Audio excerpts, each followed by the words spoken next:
in peace. Joining us now, Republican Congressman Mike McCaul of Texas. He's the chairman emeritus of both the House Foreign Affairs and House Homeland Security Committees. Congressman, thanks so much for joining us. Israeli officials have publicly said Iran's new supreme leader will be a target for elimination. Do you believe the U.S. military should target him as well? Well, I think that would be illegal under the statute passed by Congress regarding political assassinations. However, I have no doubt that Mossad and Israel will very much target the new leader, the Khomeini's son now, the new supreme leader. I think his days are numbered, and anybody in the line of succession. Mossad, actually, its presence was greater than we had thought after Operation Hammer, when we saw all these Israeli assets inside of Iran. And I have no doubt that they are hunting down and targeting people in line for leadership to completely decapitate that leadership. I think Israel, the United States' role here is to militarily disarm Iran and prevent any force projection. They want to secure the Straits of Hormuz, and they also want to make sure a nuclear bomb will never have any capability inside of Iran. I think Israel's goal is a little different in terms of regime change. I think we'd be very happy to see that, but I do think Israel will be playing a greater role in that one. And I just want to be precise, Congressman. Was it an Israeli strike or a U.S. strike that killed the now dead former supreme leader of Iran?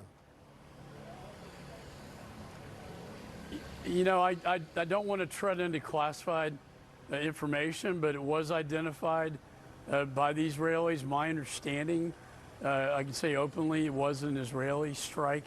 And it was an opportune moment because, you know, we had the Ayatollah Khomeini, who'd been the mastermind of this terror for so many years, in the compound with his council. It'd be like our entire executive branch being taken out with one strike. And I think that's what made the moment and the question of when to strike such an opportune moment to do so.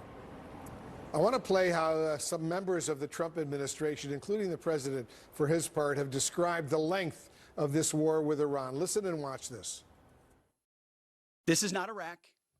This is not endless. We're already substantially ahead of our time projections. I don't know how long it'll take. We have objectives. We will do this as long as it takes to achieve those objectives. The achievable objectives of Operation Epic Fury we expect to last about 4 to 6 weeks. This is only just the beginning.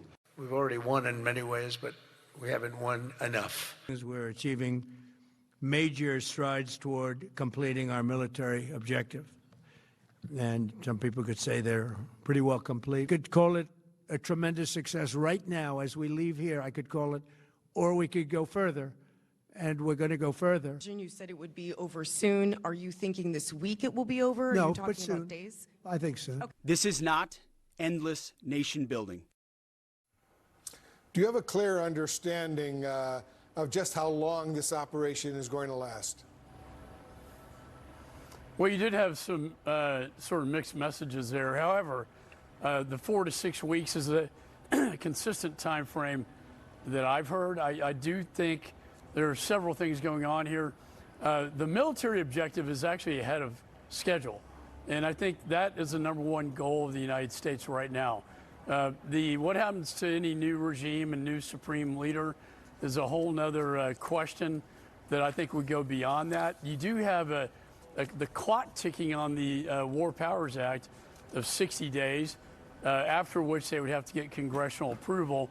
I think they would like to see this operation wind down prior to that time, and getting the Straits of Hormuz open right now is a very key objective to getting gas prices down as well. I think boots on the ground, I think, has pretty much been ruled out. I do agree with that assessment. I think that would bog us down in the Middle East like Iraq and Afghanistan did, and it would turn our U.S. troops, our military, into targets for the jihadists like magnets, and therefore I don't think that's going to happen.